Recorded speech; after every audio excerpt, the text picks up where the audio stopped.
Hold kæft en dag, mand. What a day. Jeg er helt smadret. Hvor længe har du været i gang? Jeg føler, det har været rigtig længe. Jamen 6 timer. Har det været længere? Der var jeg i hvert fald kaffe. Brændte biler, motorcykler, og jeg er blevet 100 metermester i at spotte dæk, der ikke kan fikses på stedet. Ja. Og så har vi været sammen med en mega fed fyr, ikke? Ja, Henrik han har været klasse selskab. Skulle vi lige lade seerne se, hvad det er, vi har oplevet i dag?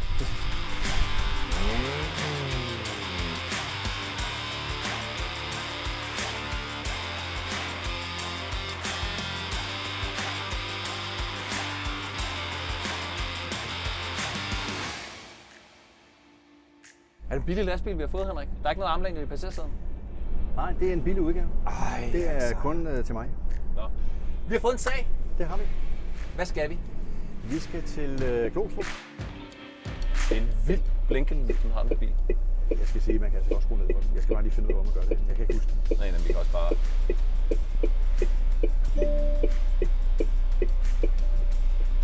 Ah, det var bedre. Og der står der et søm i, som kunden selv er pillet ud. Så må vi se, når vi kommer frem, om det er noget, vi kan lave en nødsætning, eller om den skal bukseres til værkstedet. Er det sådan en typisk sag, det her? Det er meget typisk. Punkteringer, dem har vi rigtig, rigtig mange. Ja, fedt. Jamen, vi glæder os da til at se, om det er noget, vi kan fikse på stedet, eller om kunden skal bukseres. Ja. Ikke det er alternativet? Ja, det er alternativet. Alternativet det er, at den skal bukseres ind til værkstedet, og så skal han formentlig have et nyt dæk på. Ja, hej, det er Henrik fra SOS Dansk Autohjælp. Nej, jeg holder ud ved din bil. Nu er jeg ikke mekaniker, men den der bil, den er flad. Det er super. Så den kører vi en tur til... Ja, og det er, jeg tager imod den op, og så tager den der. Ja. Skal du med, Ja. eller hvad? Nej, jeg skal ikke med. Jeg har stadigvæk på arbejde. Jeg bakker lige ud en gang, så ikke at vi skal køre den alt for langt. Og så kører jeg lige derhen og holder derovre. Ja, det er jo. Og så, Okay, det gør jeg spændende. lige, ikke? Ja, Lidt uheldig, den er. jeg står og observerer. Jeg har lige hentet den i Rigskov næsten. Ej, den er sprit nøje slået. Ja.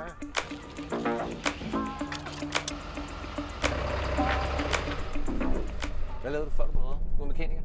Jamen, jeg er egentlig oprindelig uddannet mekaniker, Ja. men så har jeg haft næsten 40 år i en masse lederjobs i en helt anden branche. Nå.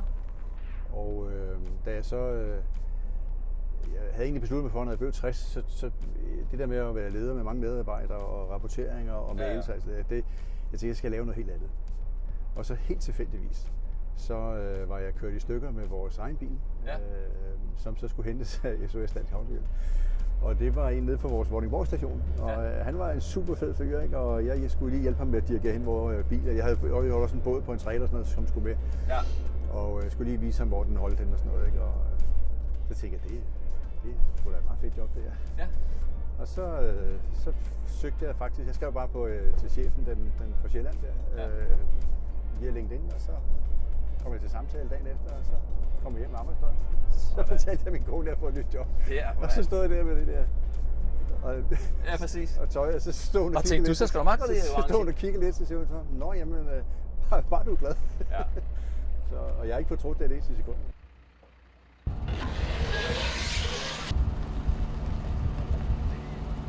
Så bliver det min tur.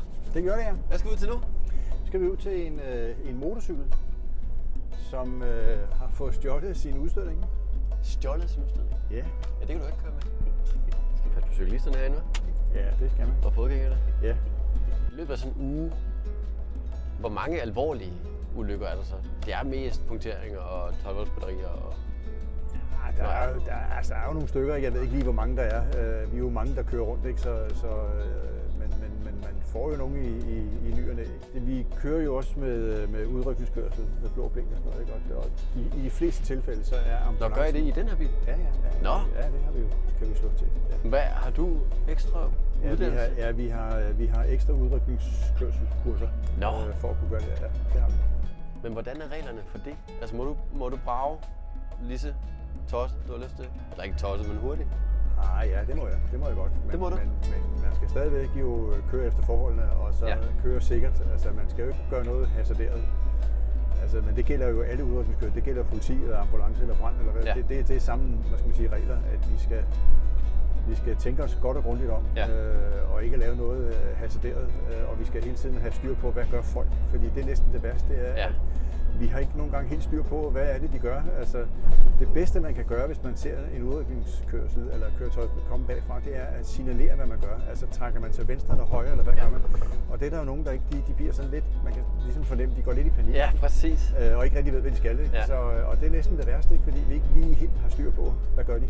Ja, så du vil helst have nogen, der blinker? Jamen bare give signal om, hvad man gør. Ja. Om man kører til den ene eller den anden side, det er sådan set ligegyldigt. Ja, okay. Bare man signalerer, hvad man gør. Ja. Fordi nogen skifter også mening lige undervejs, ikke? Det er det. Det er ikke så smart. Det er næsten det værste. Ja. Jeg skal lige give besked om, hvad det er. Nå, så får hun en besked på sin telefon. Hun får en sms nu, at vi er der om 5 minutter. Sådan. Ja.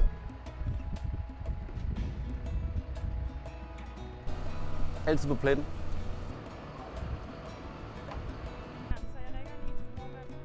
Vi har lige ejeren med på telefonen. Jeg havde ikke selv mulighed for at komme.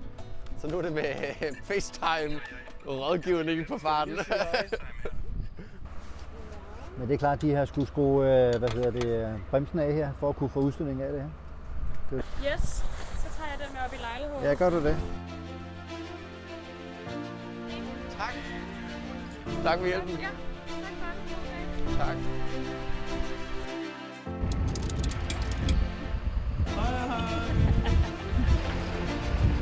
Kommer sagerne altid bare som en perle på en snor, eller hvad?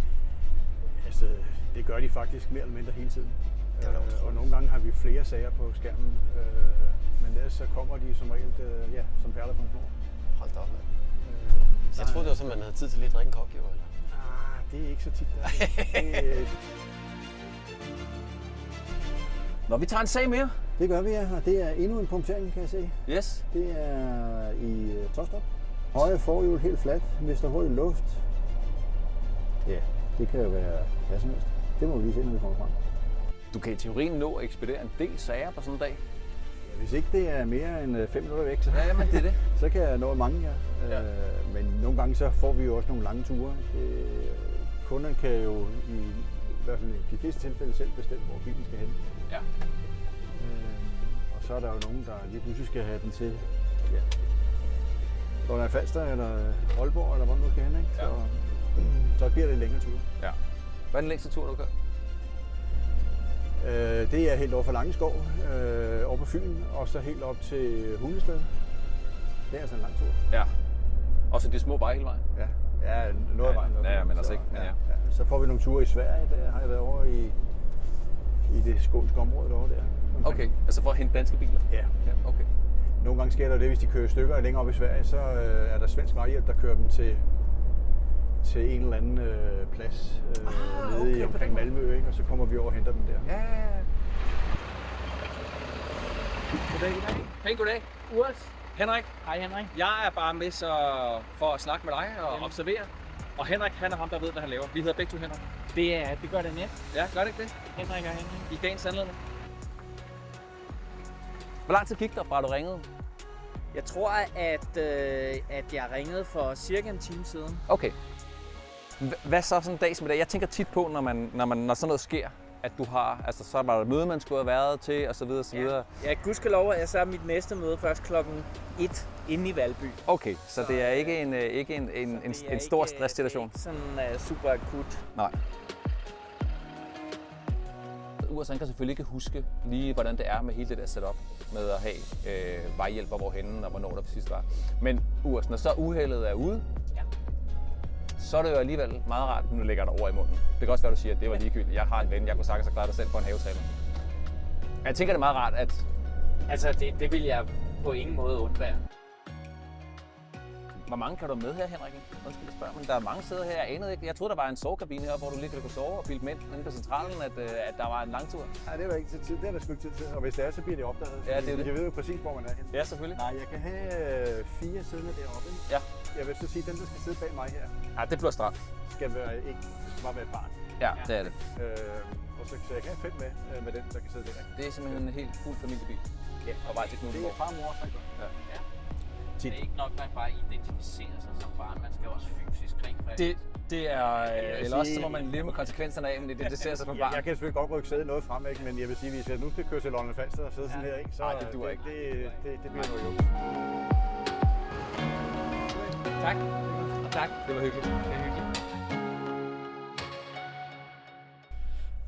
Nå, Henrik. Hvad er det nu, vi skal ud til? Jamen, nu skal vi en tur på Flæsketorvet. Ja.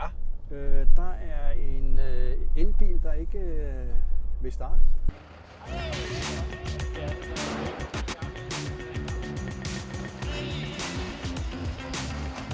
Han fik liv i den, men jeg glæder mig til lige at høre, hvordan han fik liv i den.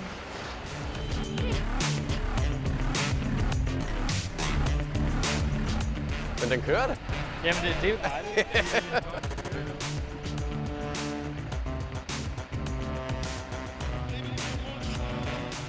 Du får lige nøglen igen, og så skal du bare køre nu her, så du ikke stoppe den.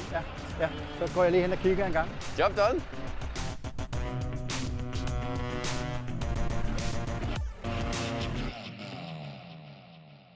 Gamle dage, der havde man jo altså en instruktionsmanual til en bog, eller til en bil. Der stod jo en masse sådan reparationsting. Hvis bilen ikke vil starte, så kan du starte med lige at puste i karburatoren, og så kan du klare den. Og i dag, når du ser, har du læst din nye bils instruktionsbog på nylig? Ja, det har jeg. Det er basically bare, lad være med at drikke noget, Ja. lad være med at slikke på noget, lad være med at stikke Ja. hovedet og hånden hen på ledninger med lyn på, og ring til en voksen. Ja, præcis. Du kan ingenting, Nej. men I kan godt, altså hvor meget kan I, når I kommer ud? Altså det er jo, jamen det kommer lidt an på, hvad det er for en bil, ikke? Fordi at, altså hvis nu for eksempel, at det er en, det kan være en brændstofslange, der er gået utæt. Jeg havde en her for et par, ikke så længe siden, en autocamper. Og den kunne jeg så lige køre ind forbi T. Hansen og købe en ny slange, og så skifte den, og så var kunden videre, ikke? Altså, Det er meget fedt. det er jo sådan nogle små ting, vi kan lave. Ikke? Ja. Men så løser du også problemet konkret for kunden. Ja. Det må de blive vildt glade for. Ja. Så kan det være sikring, der er sprunget. Jamen, så kan vi skifte sikring, men der er jo som regel altid en årsag til, at sikringen er sprunget. Så. Men nogle gange så... Jeg havde for ikke længe siden en valide-bil, hvor det der automatiske sæde, som vedkommende så skal over i sin rullestol efterfølgende, det har sat sig fast, og så sprang sikringen. Jamen, der kunne jeg løsne det, og så kunne jeg skifte sikringen, og så kørte det igen. Ja. Altså grundproblemet er løst, og så en ny sikring, og så bum, så kører det. Ja, præcis. Men fordi typisk, når man er redder, så er man mekanikeruddannet, er man ikke det? Jo, de fleste af os er. Ja. Det er rigtigt. Men der er mere og mere med bare at flytte biler hen på... Ja, fordi altså, man kan jo sige, at nu efter vi også der er kommet flere elbiler, så vi kan selvfølgelig godt nogle gange kan vi godt lige fikse nogle ting. Nulstille computeren, tage lige strøm fra den, og så kan den køre igen, ikke? Så, Control Alt Delete. Ja, det er faktisk en Control Alt Delete. Der man ringer til support. Ja. Har du prøvet at slukke den? Det er nemlig rigtigt. Ja. Men ellers så er det jo de fleste gange, så er det jo en buksering, ikke? Ja. Så kan det være et batteri, der er faldet sammen, så kan vi skifte batteriet. Vi har batterier med. Ja, 12. Ja. Hold da kæft. Hvad er det for en? En Hyundai i10? Det er en i20. Den 20'er. Det er en 20'er. Den 20'er. Jeg er lidt spændt på at se, hvordan dig og Henrik vil finde op på ladet. Mig, Henrik? Ja. Nå, okay. Jeg tror, vi lader bare Henrik gøre det er en superviseringsopgave. Henrik, hvad fanden? De andre biler, når de er punkteret, så ser du den, der kører den op. Det kommer ikke til at gå der. Og det er der regner med. Ja, præcis. Vi skubber bare. Det er derfor, vi altid bliver beskidt. Ja. Frigiver os afsted.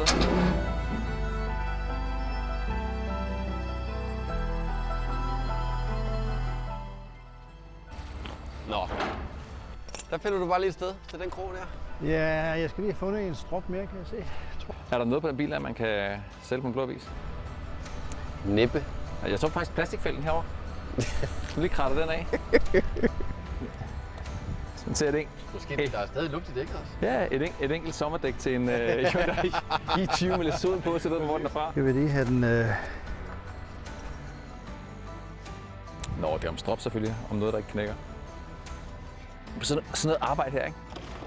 Det er jo fedt. Det er sådan noget rigtig mand-arbejde. Det er mandearbejde. Nå, men det der i forhold til, når vi sidder og skriver og øver på indledningen og sådan ting. Hjulene kører stadigvæk.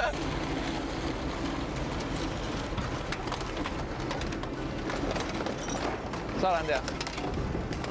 Du tabte noget, Henrik? Ja, det må vi lige have skovlet op her. Så... Det kan vi gøre. Kan vi ikke få en skov? Jo. Ja, der var noget praktikantarbejde. Okay. Hvad er det her? Bundgrædet. Bare op bag bilen.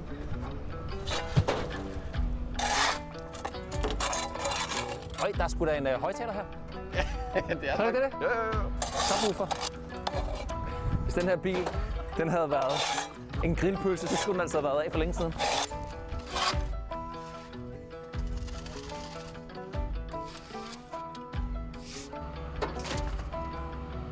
Hvor meget mangler vi for at være uddannet aftræder? Der er noget nu. Der er noget nu. Der er lang vej nu. Hvordan har det været at have sådan nogen som os med på besøg? Har det været sjovt? Jeg synes, det har været fedt. Det har da været super. Vi har ikke været en stor hjælp. Nej, men så er I jo så lært lidt, kan man sige. Og jeg har lært noget. Helt sikkert. Nej, det har været fedt. Er det sidste opgave? Ja. Sådan. Og vi har beskidte fingre. Fedt, mand. Det er en ulemper ved en brændt bil. Det er, at man bliver bare så beskidt. Møgbeskidt. Ja. Skal vi have fælgen også? Nej, det er lampen. Med lampen. Den lader vi ligge. Fedt. Jamen, så siger vi tak for i dag. Selv tak. Tak. Det er da hyggeligt. Yes. Fornøjelse af det. Fedt.